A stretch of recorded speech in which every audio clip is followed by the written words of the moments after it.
Well, hello, everyone, and welcome again to the Laura Musica Show, your favorite update in the battle for life, family, and freedom. So honored to have you with me once again. I'm Laura Musica, attorney and human rights advocate, and I also serve as president CEO of Sidewalk Advocates for Life, the nation's largest peaceful sidewalk outreach organization.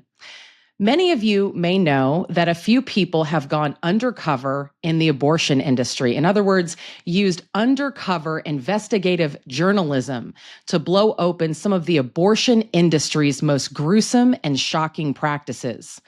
The idea here is that if this industry wheels and deals and profits off of the crisis of pregnant women and the death of their preborn children, again, the abortion industry doesn't make any money when someone chooses parenting or adoption. With such a lack of a moral compass, they are probably engaged in a lot more, right? Where there's smoke, there's fire. And that idea has seemingly proven true over and over again.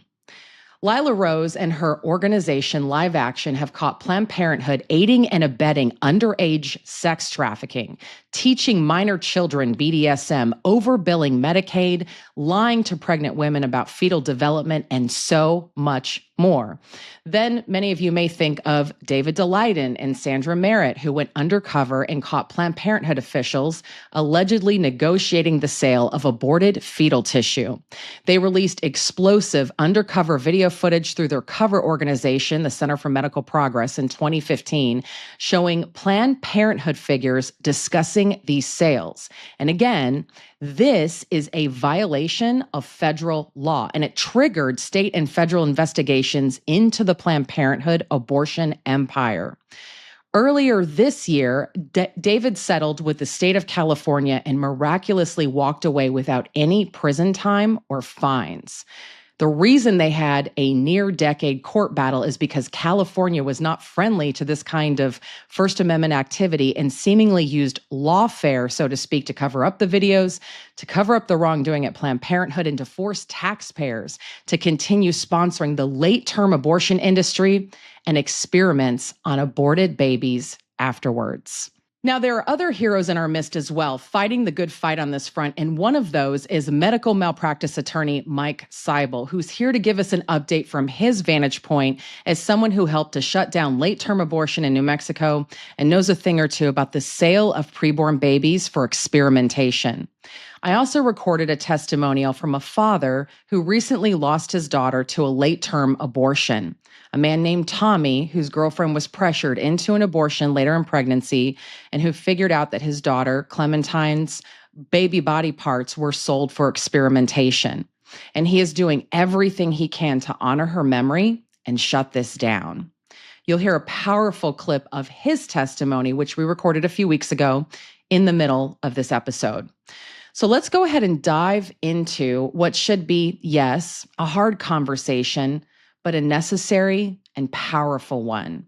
And at the end of this episode, we'll talk about what you can do to help stop this inhumane practice, the very least inhumane, right? Inhumane practice, and save lives. Let me go ahead and introduce our special guest for today. Michael Seibel is a private medical malpractice attorney who has dedicated his time and effort to the pro-life community. He has worked with various organizations to close late-term abortion training programs, close fetal tissue networks, and hold abortionists accountable. He worked extensively with a select panel on infant lives to obtain 2 criminal referrals for the sale of fetal tissue against the University of New Mexico and late-term abortionist Curtis Boyd. He has obtained the biggest abortion malpractice settlement in New Mexico history for negligent referral. Mr. Seibel's work has been detailed in hundreds of articles by the Albuquerque Journal, the Associated Press, National Review, Live Action, Life News, and the American Family Journal, as well as the Daily Caller. Let's go ahead and welcome to the program, Mike Seibel. Hello, Mike. How are you this afternoon? I guess the morning when this airs, right?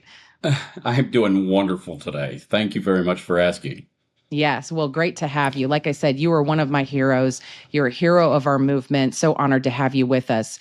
So let's just dive right in here. How does a street lawyer, as you call yourself, get into this kind of work? How did you end up here, Mike? Short answer is when God called, I said yes. But the long Hmm. answer is a little bit more detailed. On June the 23rd, 2015, just a short 10 years ago, a pro-life activist came into my office, said they're selling baby body parts out of the University of New Mexico. This was before David Daleiden. This Wow. was before any of the videos, anything else. And they said, can you help us investigate? So I sat down, I prayed about it. That's the first thing I did. I went to daily mass, and right before daily mass, somebody handed me an article about Curtis Wayne Boyd. And if you don't know who Curtis Wayne Boyd is, he is the godfather of abortion. He has committed 250,000 abortions personally himself, Wow. 700,000 at his clinics. He is the worst abortionist in the history of the United States, and he also was the mentor for the late term capital of North America, which was we had the most abortions in North America here in Albuquerque, New Mexico, that were late term. So I read about this. It was an article that Karen Garnett wrote, and I prayed and I prayed and I prayed, and I got mad. I got angry. I said somebody ought to do something about this. And I don't know if God talks to you differently, but I have that small voice in the back of my head that says, "Hey, stupid, you know, you can do something about this. You're an attorney." Yeah. So I said, okay, I'm Mm. going to do something about this. I'm going to do everything I can to shut Curtis Wayne Boyd down.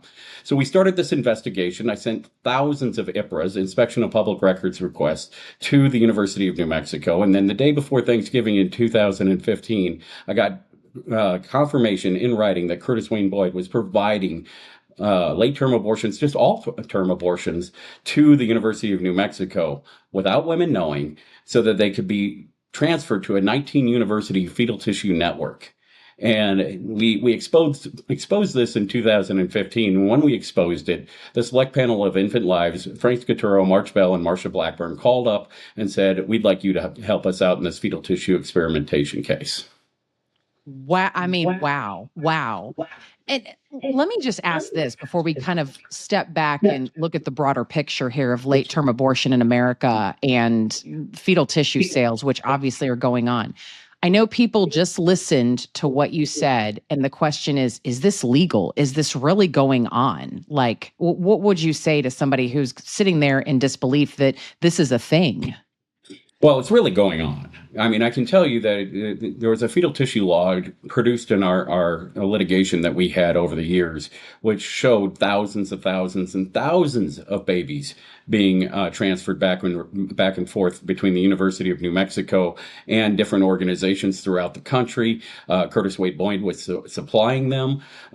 This is happening in almost, I would say a handful of universities now. University of San Diego, University of Pittsburgh are continuing to do fetal tissue research. Is it legal? Well, that's a question. Hmm. The way they were doing it here in the University of New Mexico, it was not legal. And there's another factor to this is I still don't think it's legal what they're doing now. There was a case out of California called Moore versus the Regents of California, seminal case in research. And it allowed the individual Moore to sue the University of California for not telling him that his blood samples were being used in research. And the University of California made millions off of this. So because they didn't inform the individual that they had this relationship where they were making money off of the fetal or off the research at that particular time, he was allowed to sue the University of California. There's a similar case out of southern Arizona with the Yapavi Indian tribe that they sued for using their blood samples. So I mean, is it legal? Probably, yeah, but is it redressable from people who give up body parts or blood or everything else? Yeah, because they're not telling these women that we're using your body parts for fetal tissue research. Wow, wow. And just so everybody understands, and again, in a second here, I want to back up and have you kind of outline this even more. But why is this philosophically, theologically a problem? Like the idea, there's people out there who would say, well, these babies are being aborted anyway. We might as well put their parts to use, right? Like, what would you say to somebody who asks that question? Easy question. Really, really easy question. I'm not going to go to theological. I'm going to go to the practical. One Yeah. woman who we represented at that particular time was locked in a room for 4 hours and told she was having trouble deciding whether or not she was going to go through it. They needed fetal tissue body parts in this situation. She was locked in a room for 4 hours to quote, re-educate her and get her to go through the abortion. If the doctor himself needs these body parts to satisfy something that's going on in a relationship, like Curtis Boyd in the University of New Mexico. He's going to put undue pressure on these women to go through their abortion. Nobody really thinks about that at that level. But most of the women I see in my practice, and there's been studies out there that have also confirmed this, are conflicted until the moment they get on that table. And since they're conflicted in that situation, the abortionist has the duty to act in their best interest. And if he's acting for his own interest, i.e. fame, profit, whatever it might be as a result of this fetal tissue, then he's not addressing the needs of the patient. And because he's not addressing the needs of the patient, we're seeing more and more and more abortions. Matter of fact, when we shut this down at the University of New Mexico, we saw a decline in abortions for the next 3 years up until just before COVID. Wow. I mean, wow. Look at it right there. There's the evidence. I can't imagine anybody who considers themselves pro-choice or pro-abortion would argue with that, right? And in over 20 years on the sidewalk, I've heard rumblings of this happening. And I've even heard that they put more pressure on women who have babies at certain gestational ages because they need certain organs, right? That's what you're referencing for some of the experimentation that is taking place through some of the vendor relationships that they have, right? With some of these so-called medical advancement type companies. Is that fair? Well, this was the university network that we dealt with in this situation. The university was literally pounding on Curtis Boyd's door saying, when are you going to get fetal tissue hearts next? I need hearts. I need them today. Can you get me them? I will come over and pick them up. It was a ghoulish, horrible thing that they were doing at the University of New Mexico. They're putting that pressure on these people to fulfill their fetal tissue research needs, because this is a $40-50 million industry just at the University of New Mexico. I imagine it's $1 billion industry across the world. Unbelievable. So, Mike, let's back out for a second. Late-term abortion in America. There's a lot of people who says that it hasn't happened, that it isn't happening. From, somebody who has actually fought a late-term abortion program in arguably the most pro-abortion state in America, New Mexico. A lot of people don't realize how pro-abortion New Mexico has been, at least at one point, right? Can you talk a little bit about late-term abortion in America? And then how did you help to really shut it down in New Mexico? Like, trace that out for us. Sure. In 2015, New Mexico, specifically Albuquerque, was the late-term abortion capital of the United States. We were running about 1,000 late-term abortions here. I know they were doing some up in Colorado, about 500. Back in 2015, Leroy Carhart was doing abortions in an outpatient clinic in Maryland. Also, you have Santangelo, you have the DuPont Center, that were all doing it at that particular time. There were a couple more practitioners that were out there, spotty here and there, would do late-term abortions in that time period. When I was doing the investigation in the fetal tissue research and representing women, I noticed something in the malpractice application that they filled out and they gave to me. And they said, our third trimester abortion insurance was canceled because it is too dangerous. That was a statement in way back in 15. So I prayed for a case at that time. I prayed, said, I need a case that I can go after late-term abortion on. Keisha Atkins died in February 17, February 4th of 17, and miraculously, that case came to me. So I got to litigate this issue. And I learned during this issue, this case of Keisha Atkins, that late-term abortion is patently, almost as a matter of law, unsafe in an outpatient clinic because you can't monitor the abortion during that time period. I went through thousands of hours of testimony of abortionists all over the country to put together this entire great package of a case to put together. And we finally settled that case. But after that case happened, what I noticed is Carhart stopped doing not as many late-term abortions. Boyd stopped January 1st of 2023, and now Hearn has just stopped. I know Boyd can't get malpractice insurance. Now, what has happened since 2015 to now? 2015, we had after Tiller. It was a big thing that late-term abortion was happening. We had many late-term abortionists. Well, most of the late-term abortionists now are either dead or quit that were around at that time. Carhart passed away. Boyd, he's quit. We forced out Shannon Carr, his associate. She quit. Emily Cohen, she quit. Shelley Sella, who was involved in the Select Panel on Infant Lives and Planned Parenthood body part scandal, she quit. Carmen Landau died. Now Hearn has quit. And nobody's fulfilling these roles because they can't get malpractice insurance for some of these outpatient clinics. Now they're trying to revive it here in New Mexico. We're seeing a clinic called, what is it? Valley Abortion Group. They call themselves VAG. How awful that is. And they're trying to bring it back. I don't think they're having much success. We're seeing Alamo tried to have a little bit of success. Santangelo is still operating. Horvath in College Park, Maryland. And the DuPont Center is, how would I put it? Putting in, luxury abortions, late-term abortions. I mean, it's more of a spa treatment over there. So we have a couple of outliers, but the outpatient clinics are really declining. And I think we could get rid of every single solitary outpatient clinic because it is such a dangerous project to women. You cannot do an elective late-term abortion without exposing yourself to huge malpractice liability. Yeah. Now, where it has moved to is the Ryan residency program. And they won't do elective late-term abortions, but they will do abortions in all the universities in the country. They have 100 different programs across the nation right now. I just did a podcast for Life Issues Institute on this issue that came out today. There's 100 different programs out there that will do it, but that's going to cost somewhere between $50,000 and $80,000 to do a late-term abortion. And they're only going to do it for medical or fetal anomalies. Now, the fetal anomaly they might do it for are cleft palates, which I don't consider a fetal anomaly. My co-counsel had cleft palates when he was growing up. So, I mean, that's perfectly fine. He's living a great life. Club feet, those are the type of things that they're doing these, quote, fetal anomaly abortions for. So, there's ample evidence that late-term abortion has existed, continues to exist, and will continue to exist into the future. But we can't stop it, especially at the outpatient level. Yeah, yeah. And when we're talking about late-term abortion, Mike, we're talking about children that are, is it fair to say, in the third trimester of gestation, right, or close to, and then the procedure, which sometimes has been referred to as a stillbirth abortion or prostaglandin abortion. It's kind of taken on different terms.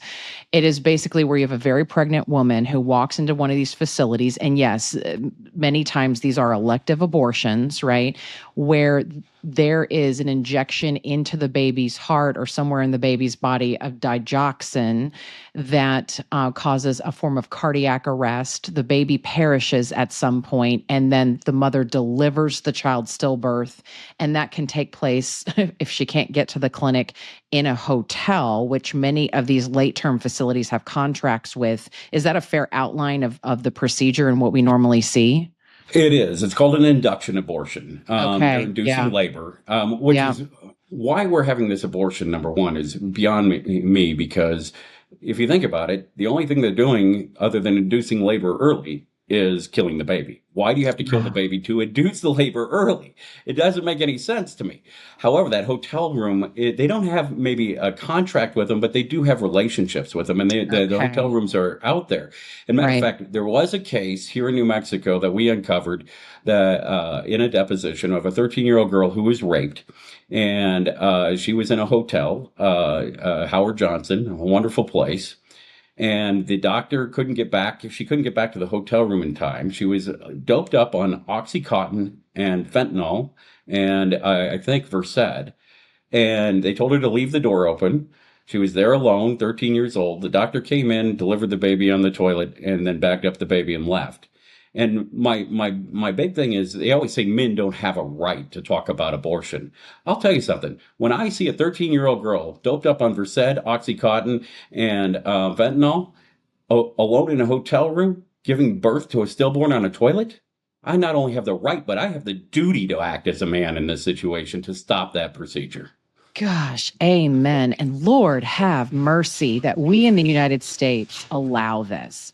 I mean, it's bad at any stage when you understand the beauty and the sanctity of human life. The fact that all of us started as an embryo and then we're a fetus and beyond, right?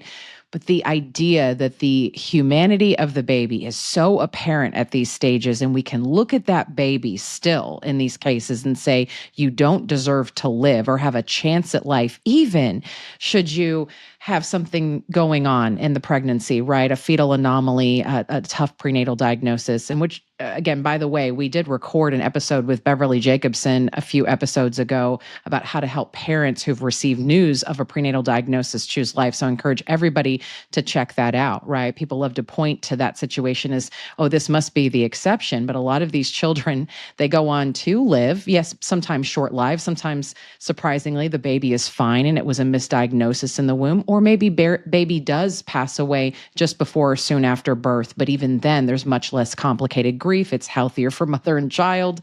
I mean, to go through this procedure for any case, this is traumatic, right? I mean, that's what you've seen with the women that you've worked with, is that they were lied to about what this was really going to look like. And a lot of them, too, didn't give their full consent to possibly handing over their baby for experimentation. Is that fair to say, Mike? Well, it was really interesting, and I'll give you an example on why it's so interesting. In November of 2015, as a result of what we were doing, they changed their consent form, and they said, okay, we are now going to say we're giving this to UNM. They gave a lot of examples, and they asked for consent of the women to do this. Wow. What was really interesting to see on the opposite side is once women were asked for consent, nobody gave them anything at all. They Interesting. didn't give them any consent whatsoever. So it's a Yeah. very material issue in your abortion cases that you aren't getting informed consent if they're taking your body parts and sending them all over the country. So, it's safe to say that I have never seen where these body parts have been given up for where they've been fully consented properly Yeah. into any university in the country. So Yeah. I think that's one of the things that we have to look at. They like to say this is like, what is it called? Medical waste, and we can treat it as we want to treat it. But I think there's a sufficient enough case law out there for the average attorney to file one of these cases. I would suggest that you get good counsel to figure out, where the fetal tissue is, what the IRBs, institutional review boards, have authorized, those type of things. But you can bring these lawsuits under a variety of different theories. Okay. And I would just say you would know as a medical malpractice attorney, right, what informed consent looks like for during a so-called medical procedure. I wouldn't call this a medical procedure. This is just some sort of barbarism. But even so, these women not really understanding what they're signing, and they may be under the influence of a medication, or they haven't gotten their minds around what they're really about to do, right? And I do have a case right now, late-term abortion, where she was on meth. The abortionist knew it, and now I'm suing for wrongful death of that baby.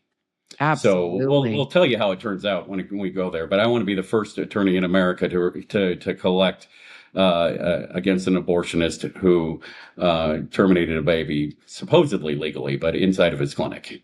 Wow. Godspeed on that, Mike. Amazing. Oh. Well, earlier this season, I recorded an interview with a father whose girlfriend gave in to pressure to have a late-term abortion. She aborted their daughter, Clementine, and then he found out that they sold her body parts. So I want to pause here really quickly and play his testimonial. Tommy is currently working to stop this. So let's go ahead and play that right now.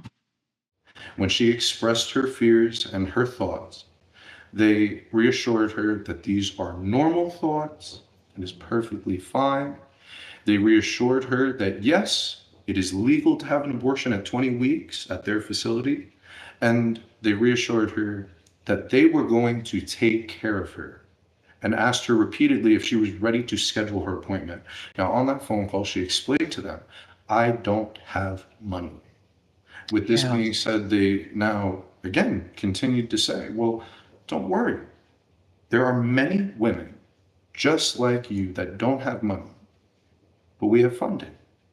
Now, at no point did they explain that funding was going to be birthing our daughter alive. At no point did they explain that funding was going to be donation or fetal tissue experiments or fetal organ harvesting. This was never explained to her on that phone call. We just knew that now our daughter was dead, and it was one question that really started this whole thing, and that was, well, where is her body? And with that question, we found out, well, this facility, they didn't want her money. She had no money. They wanted our daughter's organs. They wanted our daughter's body. They work with Advanced Bioscience Resources and Circle Allocation Services. Now, both of these companies are procurement agencies that are both owned by Linda Tracy. Now, Linda Tracy is a woman that had started these businesses in the 70s. There are children from the 1960s and 70s that till today are still being experimented on. So Clementine is not alone. At no point did anybody tell Clementine's mom, not on day 1 or day 2, that they were going to birth our daughter alive. On the first day of the procedure, and we mainly know this, yes, from Clementine's mother's testimony, but also from the medical documents. And I have all of the medical documents and all of the void consent forms notarized, every single page with every single thing that is wrong and every single law that is broken. The things that they did to my family, the mother of my child, from her written testimony and from the medical documents that truly speak for themselves, at no point was she aware that our daughter was going to be left alive. On the first day of the procedure.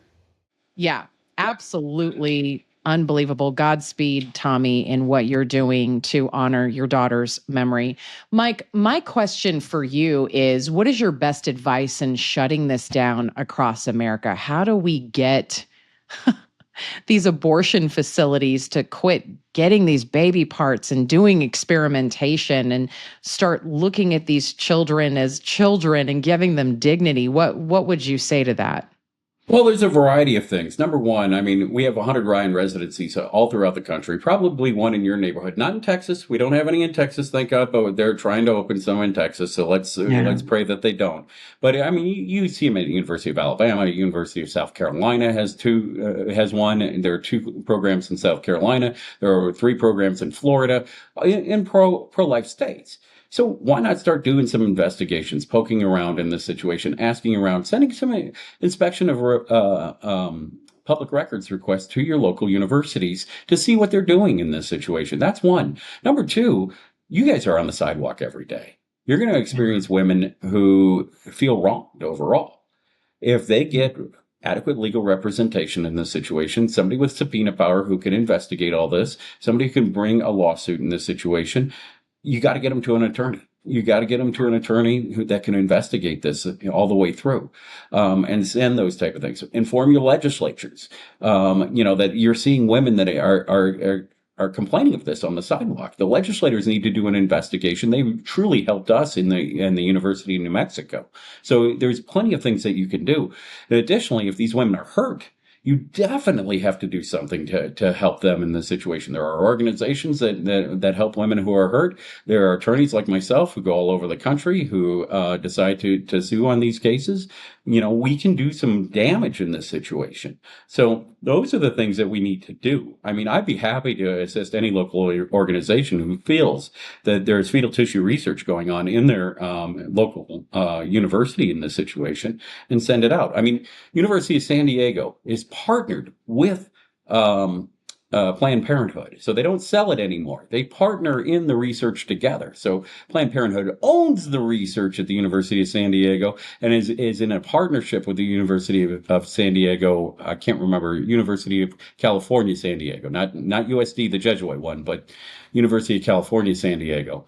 So, I mean, if we just do a little bit of investigation, we keep our eyes open, we can end fetal tissue in America. The other thing is we can end late-term abortion in America, especially in Maryland and in D.C. and in California. This is against the standard of care to have outpatient abortion. And we can put together letters in a campaign, and we plan to do this with some of the other pro-life organizations this summer to end fetal tissue, end late-term abortion in this country. That will end fetal tissue in this country as well, because a lot of it comes from the late-term abortion. Although they will, I found this out in 2015, they'll do late-term abortion, not abortions, they'll do fetal tissue research on babies as soon as 8 weeks. The select panel on infant lives, we showed numerous 8-week old babies in this situation. So for me, 8 weeks, if they're taking somebody's baby's brain at 8 weeks, that shows that there is a life at 8 weeks. So, I mean, these heartbeat laws are really consistent with that. Yeah, we talk about this on the sidewalk a lot, right? Brain waves at 6 weeks, heart beating, usually at least at 21 days after conception, arms and legs, baby sucking his or her thumb by 8 weeks, many times, right? These are fully formed babies. They have all organs present and functioning at 8 weeks, right? And there is a market for this. Mike, I'm going to ask you, I'm going to ask you a dumb question in regards to that. Like, if there is such a grotesque, inhumane market for this, why isn't the abortion industry being held accountable? Where is the public on this? Well, it's really interesting. The public, when they found out about the University of New Mexico, was appalled, and they put a lot of pressure on the University of New Mexico. But a lot of people think that medical research is just something that we need to do, and this is an okay use of the medical research in this situation. They don't think about the consequences to the women. They don't think about the pressure they endure. They don't think about the humanity of the baby. They just think abortion's abortion. One of the things that happened during the select panel on infant lives is we found that the Mind Institute in Albuquerque, New Mexico, custom ordered a baby's brain between 24 and 28 weeks that digoxin was injected for use at a summer camp full of high school students. Oh my God. If we are teaching our children to kill children, how can we hold the public accountable? Yeah. And we had a significant outrage. There's a video of Paul Roth, the dean of the medical school, admitting that at that particular time. But this is the stuff that we are becoming desensitized to in America, that we can just go ahead and harvest a brain and show it off in front of high school students. High school students. Yeah. That's horrible. And, did they put pressure on the woman to harvest that brain? Probably. So, I mean, this is the stuff that we have to look at in this situation. I think we're going to see a little less reliance on fetal tissue in the future. There's a variety of theories on that. They have existing cell lines. One of the things that I really am concerned about over the next 20 years is IVF. I think IVF is the perfect harvesting ground for stem cells for the next 20 to 30 years. I think you're going to see a move away from the university. There's not the regulation and oversight that you have at a university to sell those things. These embryos are being held and then, quote, disposed of. I would check the contracts at those IVF places to see if they have the right to donate that for fetal tissue research, for stem cell transplantation. They may have those rights. I don't know. I'm not familiar with, the IVF contracts, as nobody's brought them to me. But I think this is a concern that the pro-life movement has to have in the future.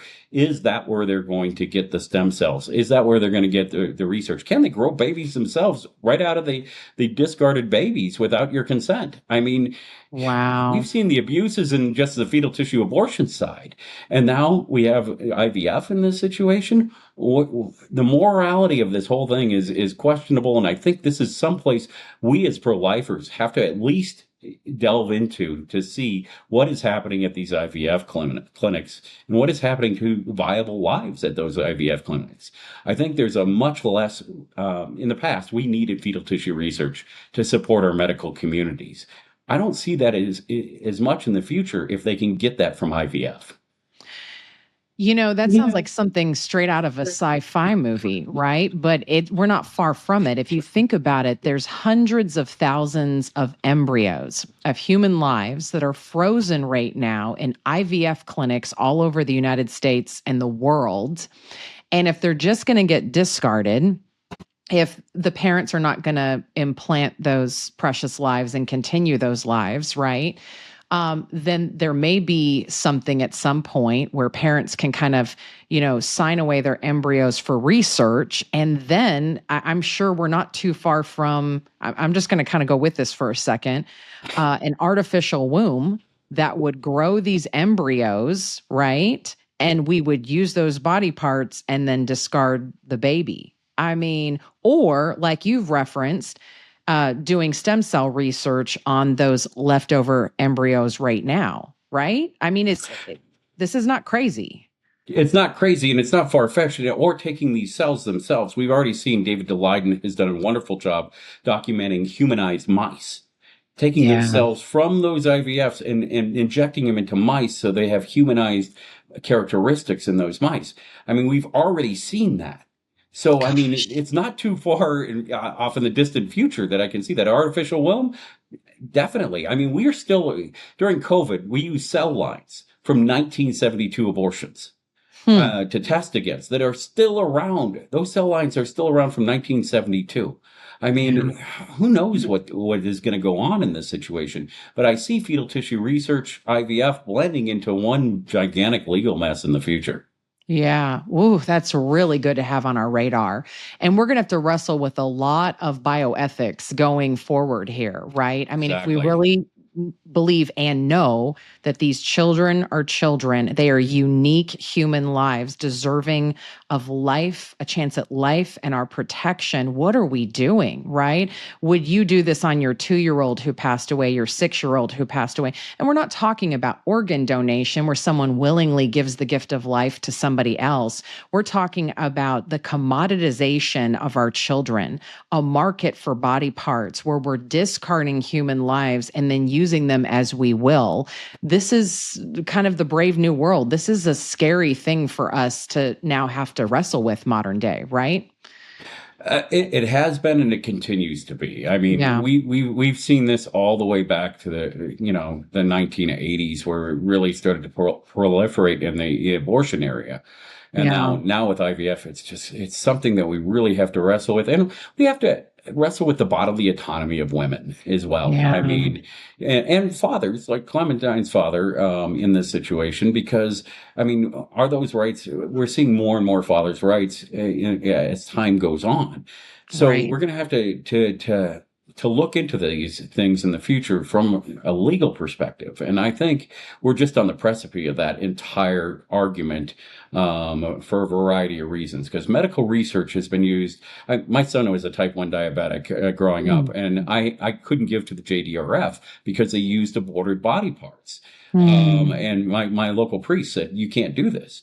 Yeah. They have been using those type of things to help diabetics, to help other people for a long period of time. They want to do this, and I can see a benefit, but I can also see the personal choice and the autonomy of the parents of that child in this situation, and the rights of that parent to not be pressured, to not have to give up those body parts. So it's going to be a really, really big question for future lawyers, I think, for many, many years to come.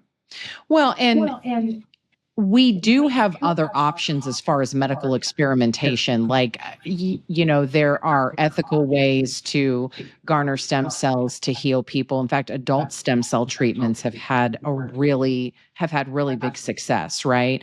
Or Right. sometimes you can take something from the umbilical cord after a baby's born, the cord blood. There's all sorts of things that people are looking at and coming out with right now. But I think we've really got to look at the fact that this is a form of human trafficking, right? This is a form of human Yes. trafficking that's going on. And we have an ethical and moral duty to our children, to our posterity, and to really look at, does the end justify the means? That really seems to me to be the big debate.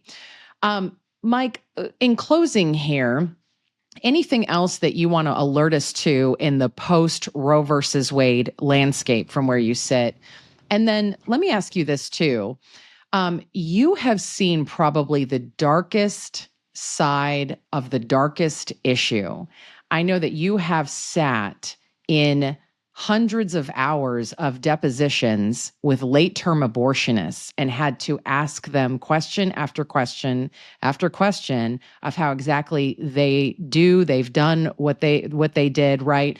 Why do you have hope as a Catholic Christian? What encourages you every day, even though I'm sure that you've had your hard days and listening to all of this? How would you encourage people forward? So, post-Roe America, let me take this in the future. Post-Roe America is going to be done. The battle is going to be in the hospitals. The battle is going to be in the universities. They're already 20 years ahead of us.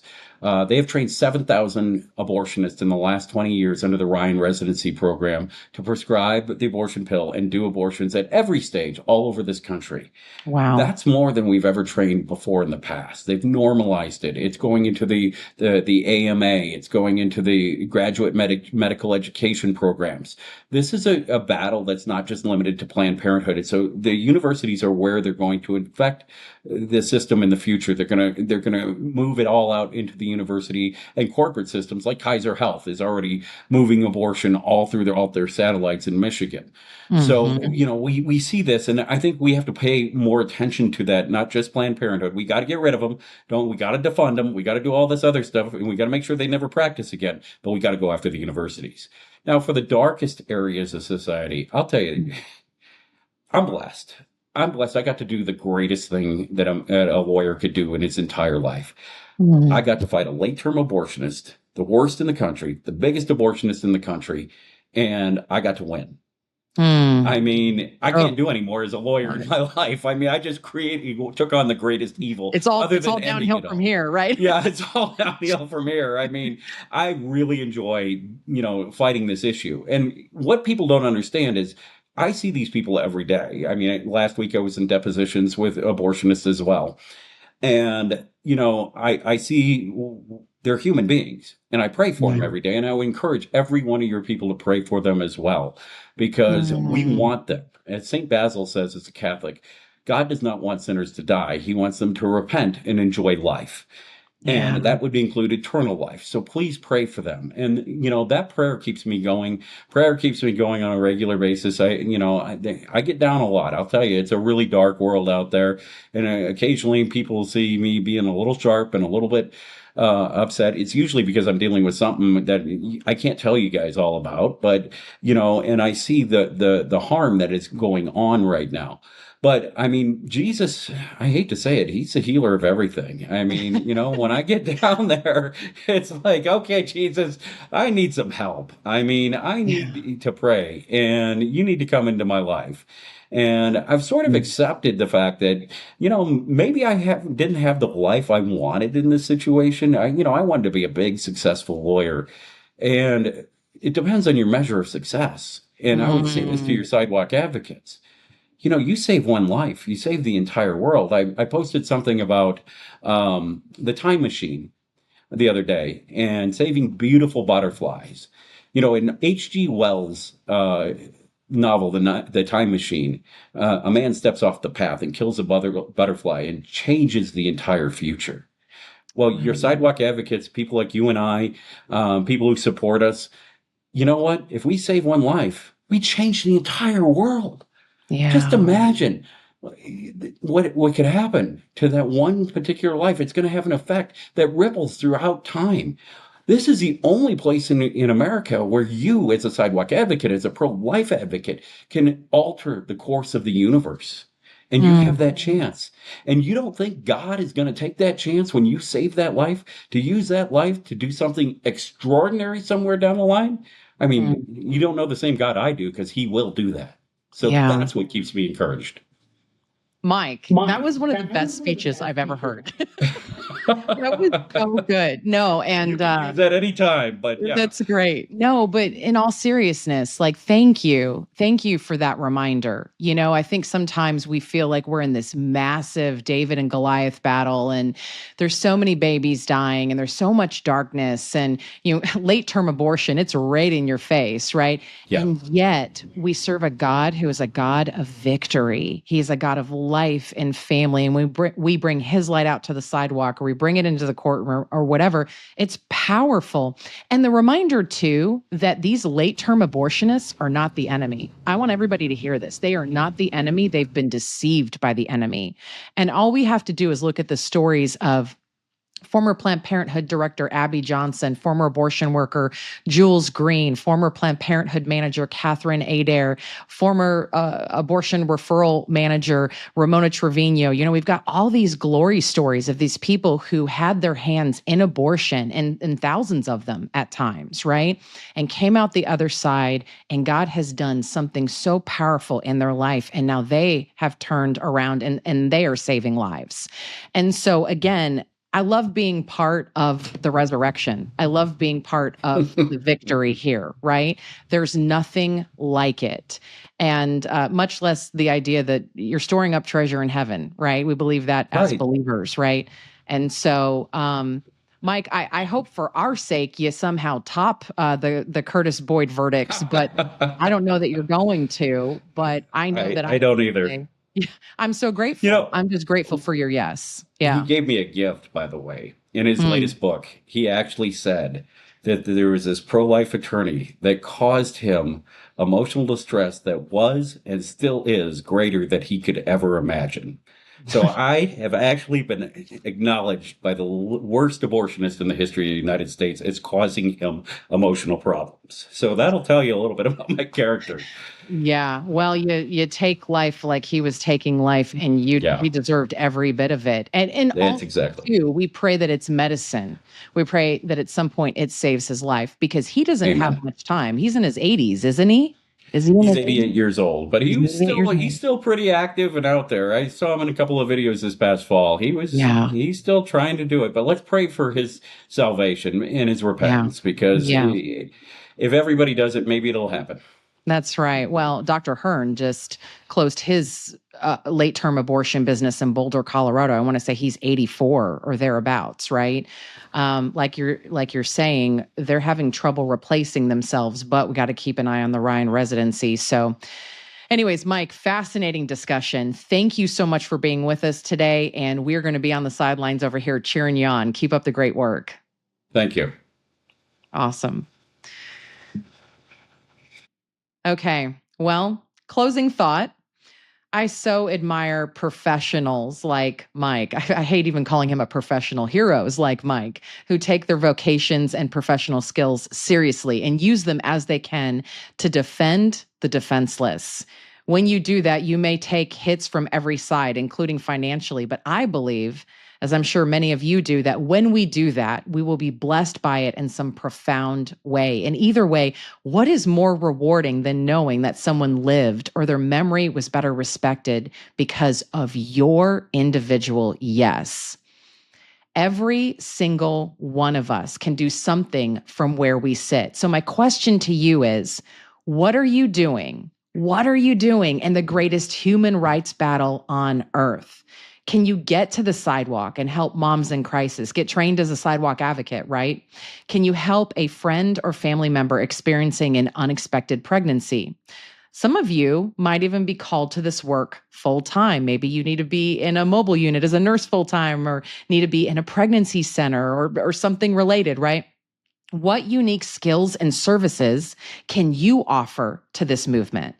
And at the very least, we can all tithe or give of our precious treasure to an organization fighting the good fight. Everyone can do something.